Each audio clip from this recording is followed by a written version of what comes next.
Bismillahirrahmanirrahim. Assalamualaikum warahmatullahi wabarakatuh. Alhamdulillah hamdan katsiran thayyiban mubarakan fihi kama yuhibbu rabbuna wa yardah. Asyhadu an la ilaha illallah wa asyhadu anna Muhammadan abduhu wa rasuluh. Amma ba'd. Alhamdulillah pada siang hari ini kita diizinkan kembali oleh Allah untuk mengikuti pelajaran pengantar studi Islam dalam keadaan sehat walafiat. Pada siang hari ini izinkan saya untuk menyampaikan makalah tentang pengantar studi Islam dengan berjudul Sejarah Islam Periode Pertengahan dan Modern. Pada periode pertengahan dan modern dalam sejarah Islam merupakan babak yang sangat dinamis dan penuh tantangan, serta merupakan babak baru yang signifikan dalam perjalanan peradaban umat Islam.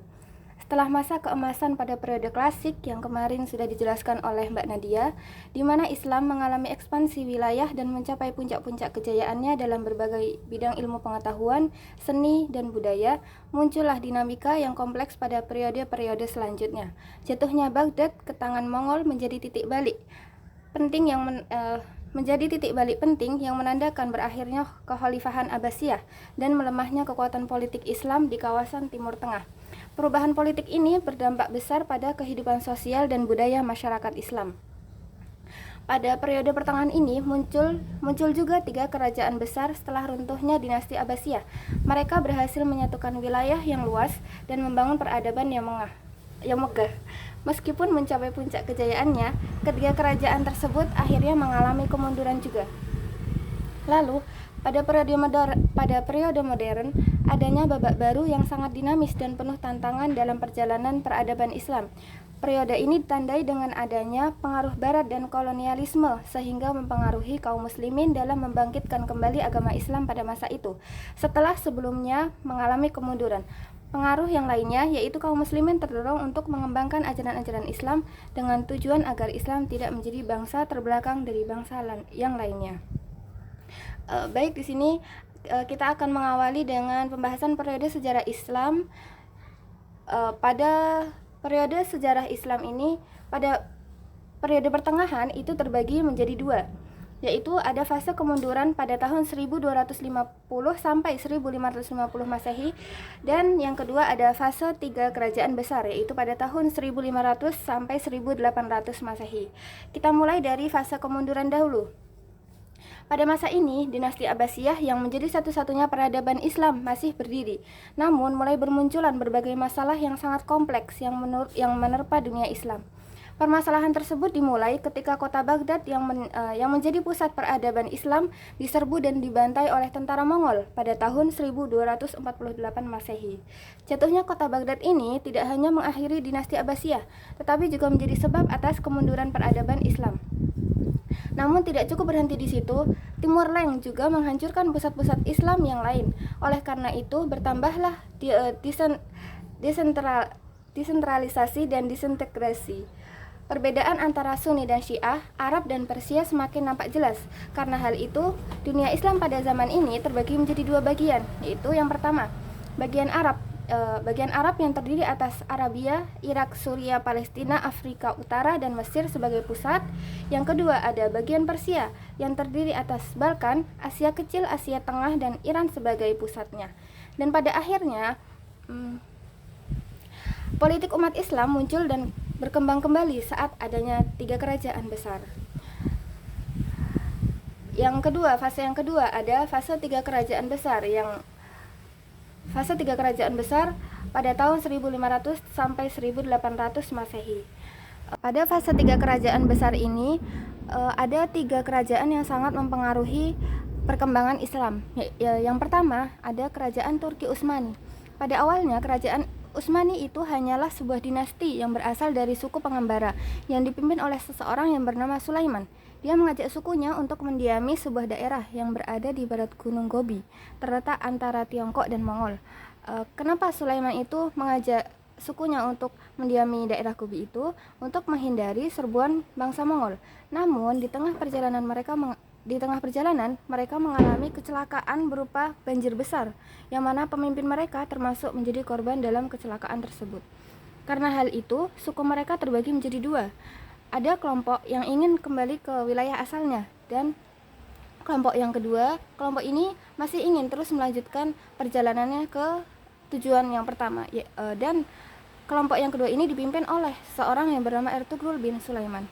Mereka akhirnya bergabung dengan Alauddin II, pemimpin dinasti Saljuk, dan mereka membantu dinasti tersebut melawan Romawi Timur yang akhirnya mendapat kemenangan. Karena hal tersebut, Ertugrul diberi sebuah wilayah yang bernama Derilium. Sekarang berbatasan dengan Bizaitun, dia ada di Turki.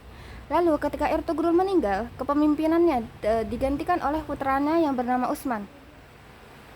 Dari sinilah kemudian muncul dinasti Utsmani. Pada kepemerintahannya, kerajaan Utsmani menyatakan kemerdekaannya untuk berdiri sendiri di bawah pimpinan Utsman. Selama pemerintahan Utsman, ia mulai memperluas wilayah kekuasaannya sehingga kerajaan mereka mempunyai wilayah yang sangat luas. Pada masa kepemerintahan Sulaiman bin Salim ini sultan selanjutnya setelah Utsman tadi. Sulaiman bin Salim ini dikenal dengan Sulaiman Al-Qanuni atau Sulaiman I.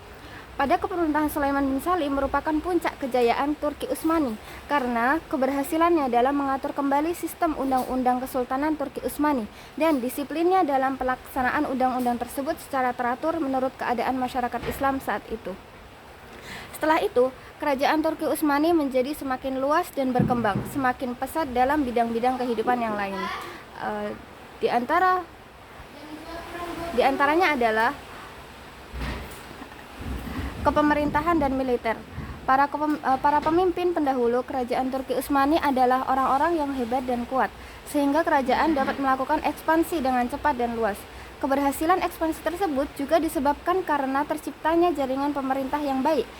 Pemerintahnya berhasil mengatur peraturan kerajaannya dengan tegas, dan untuk pertama kalinya, kekuatan militer kerajaan ini mampu berorganisasi dengan baik, dapat teratur dan terstruktur tanpa halangan tertentu. Pada masa pemerintahan Muhammad Al-Fatih yang kita sering dengar, Sultan Muhammad Al-Fatih, Kesultanan Utsmani mendapatkan puncak kejayaan dan dapat menaklukkan wilayah Bizaitun serta Konstantinopel pada tahun 1453 Masehi. Yang kedua ada ilmu pengetahuan budaya. Kerajaan Turki Utsmani juga mempunyai keberagaman budaya, yang mana masing-masing dapat mengambil pelajaran dari buku yang lain, dari budaya yang lain yang ada. Namun, karena kerajaan Turki Utsmani merupakan bangsa militer, kerajaan tersebut lebih fokus pada kemiliteran. Oleh karena itu, dalam bidang ilmu pengetahuan ini tidak terlalu menonjol kemajuannya. Yang ketiga ada bidang keagamaan.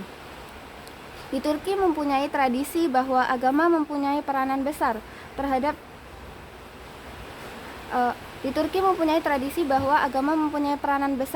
lapangan sosial dan politik seluruh masyarakat. Bahkan hukum kerajaan sendiri sangat berhubungan dengan syariat, yaitu dengan memakai fatwa ulama.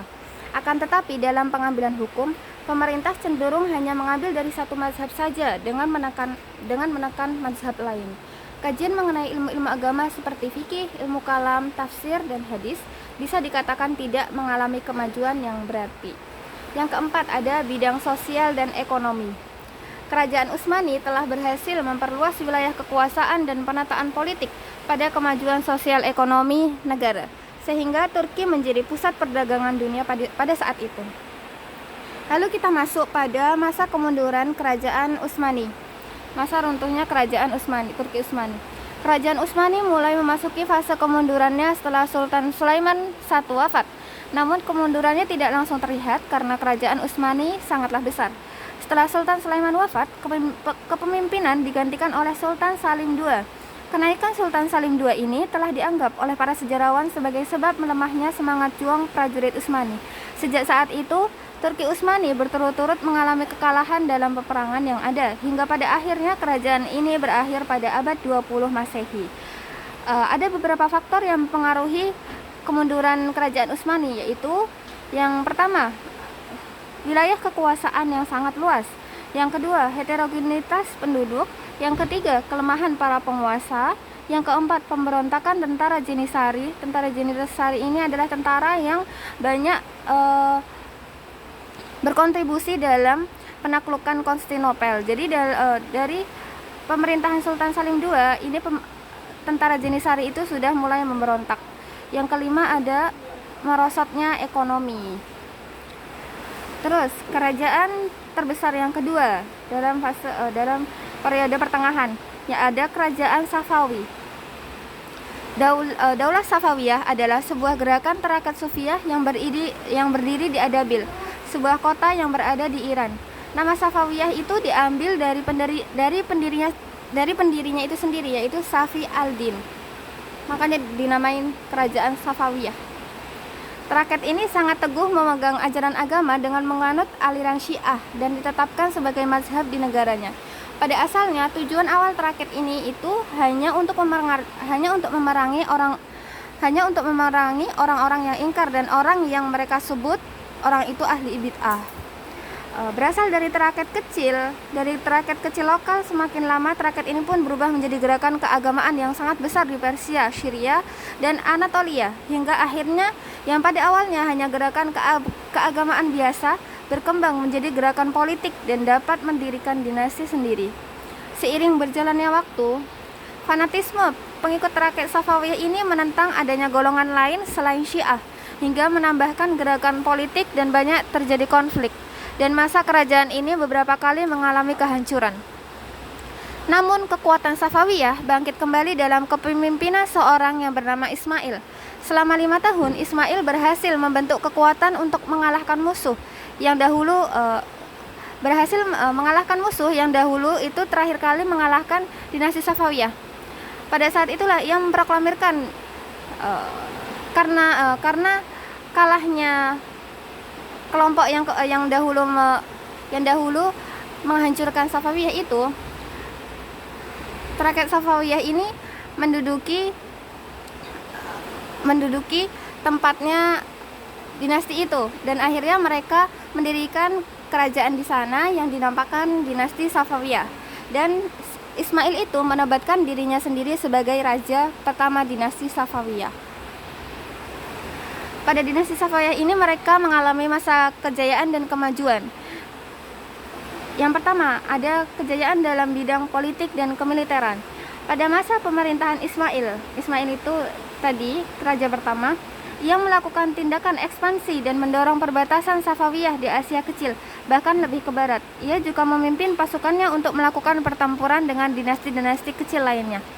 Pada masa kepemerintahan Abbas I, mengadakan perjanjian damai Turki Utsmani.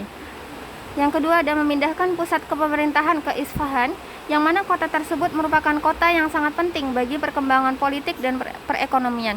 Memperbaiki tatangan militer dengan menambahkan anggotanya dengan mengambil para tawanan perang.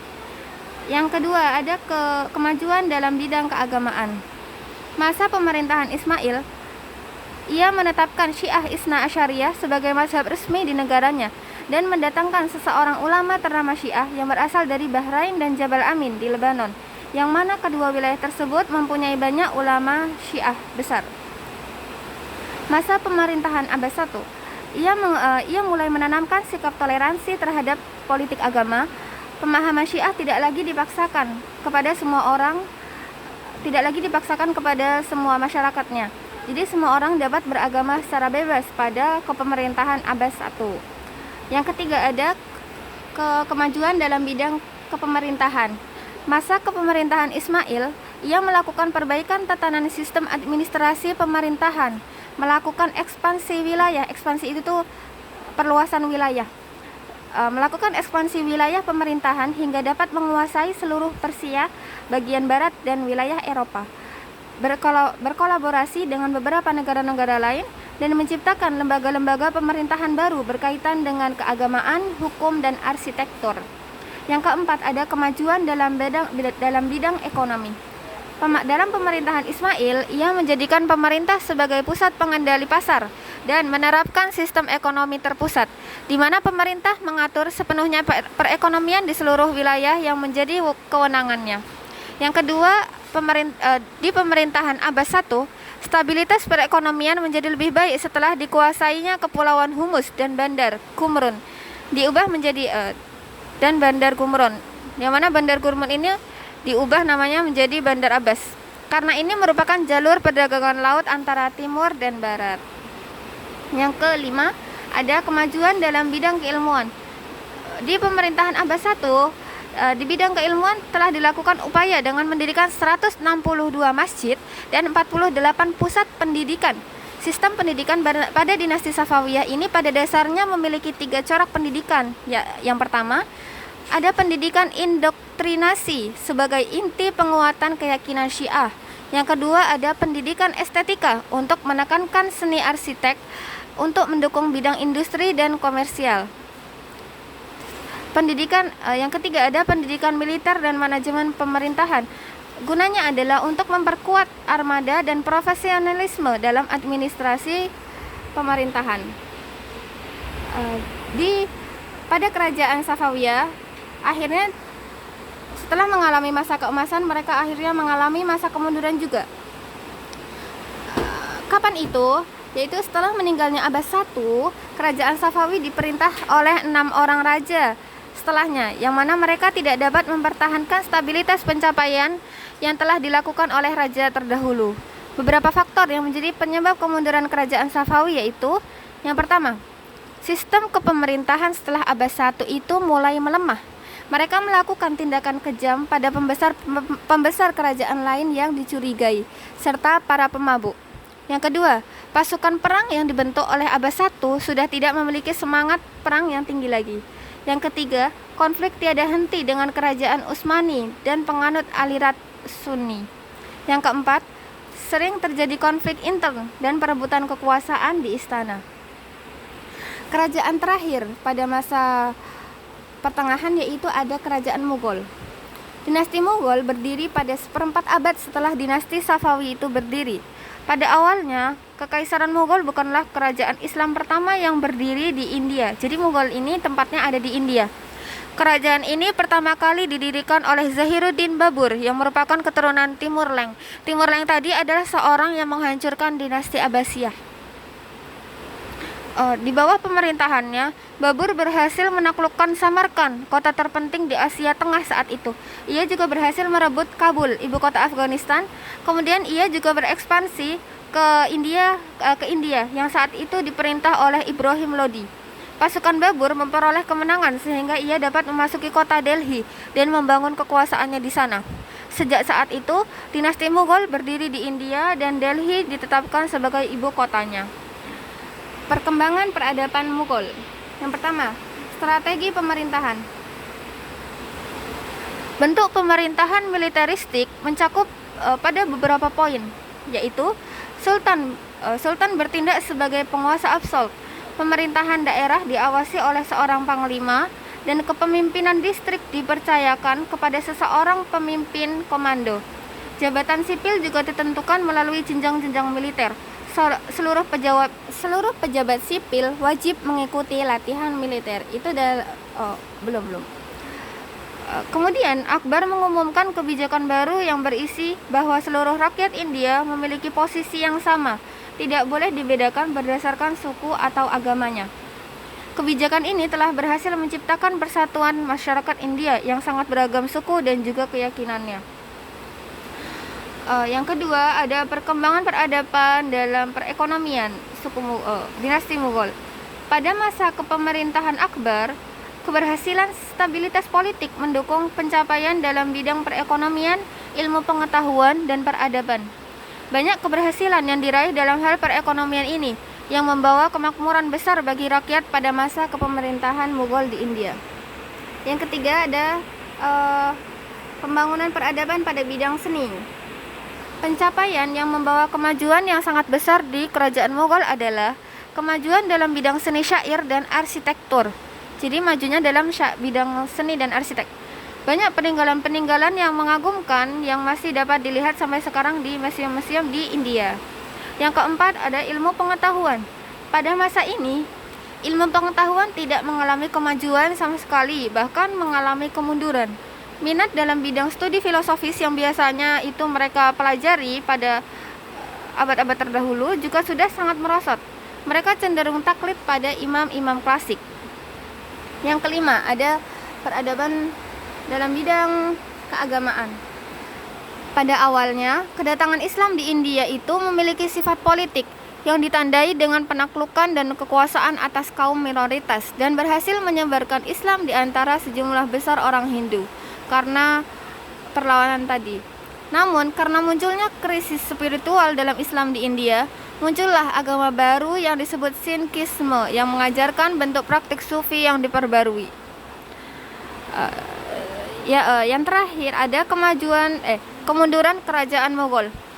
Setelah 1 abad kerajaan Mughal berada di puncak kejayaannya, raja-raja berikutnya setelah Akbar tadi tidak dapat mempertahankan kebesaran yang telah dibangun oleh sultan sebelumnya. Pada masa ini mulai memasuki periode kemunduran. Kekuatan militernya sudah mulai menurun. Ada beberapa faktor-faktor yang menyebabkan kemunduran kerajaan Mughal. Di antaranya adalah yang pertama, terjadinya kemunduran dalam membina kekuatan militer. Yang kedua, lemahnya SDM para pewaris terakhir tahta kerajaan. Yang ketiga, berkurangnya moral dan gaya hidup. Yang keempat, terdapat banyaknya konflik yang tidak terselesaikan.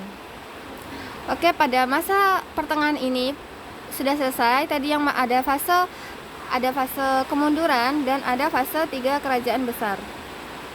Oke, kita masuk kembali ke mana ini? Kepada masa modern, dimulai dari 1800 sampai sekarang, 1800 Masehi sampai sekarang 2024. Periode ini merupakan masa kebangkitan Islam. Umat Islam yang tadi terakhir pada dinasti Mughal itu telah hancur. Umat Islam mulai perlahan menyadari bahwa negara-negara barat mulai timbul peradaban baru yang lebih tinggi dan kuat, serta negara-negara barat telah banyak mendominasi di berbagai wilayah Islam, yang mana hal itu menjadi pemicu sebab perubahan sosial, politik, dan ekonomi. Sejak saat itu, para raja dan pemuka-pemuka Islam mulai memikirkan bagaimana caranya untuk meningkatkan kembali nilai, mutu, dan kekuatan kaum muslimin. Berbagai negara Islam mulai muncul semangat nasionalisme yang mendorong perjuangan untuk meraih kemerdekaan dari penjajahan dan kelompok radikalisme. Pada masa ini juga mulai muncul berbagai gerakan baru dengan tujuan untuk memperbaharui keislaman, untuk mengembalikan Islam pada ajaran-ajaran aslinya dan menyesuaikan perkembangan zaman. Orang yang pertama kali melahirkan kesadaran dalam pembaharuan serta perkembangan Islam yaitu Ibnu Taimiyah. Beliau telah memberikan banyak kontribusi yang sangat besar dalam upaya pemurnian Islam pada masa ini. Walaupun seringkali pendapat beliau menuai kontroversi, namun pengaruhnya terhadap perkembangan Islam tidak dapat diabaikan. Lalu ada pula tokoh yang idenya sangat menginspirasi gerakan kemerdekaan, yaitu Sayyid Jamaluddin Al-Afghani yang berasal dari Afghanistan. Ia selalu memperjuangkan anti-kolonialisme yang terinspirasi oleh ajaran Islam. Pada saat itu, tujuan yang ingin dicapainya adalah yang pertama, penyempurnaan ilmu pengetahuan juga teknologi modern. Yang kedua, menambah semangat juang penduduk muslim. Yang ketiga, memerangi kekuatan barat. Yang keempat, mengembalikan pada syariat Islam, yaitu dengan iman juga akidah. Yang keberapa? 1, 2. Yang kelima, perlawanan terhadap penjajahan asing. Beberapa tokoh pencetus modernisasi di kalangan dunia Islam lainnya diantaranya ada Muhammad bin Abdul Wahab di Arabia, Muhammad Abduh dan Jamaluddin Al-Afghani dan Muhammad bin Rashid di Mesir, Kiai Haji Ahmad Dahlan dan Kiai Haji Hashim Al-Asy'ari di Indonesia, dan masih banyak tokoh lainnya. Era modern tersebut menjadi alasan spiritual bagi reformasi di berbagai bidang, termasuk bidang agama.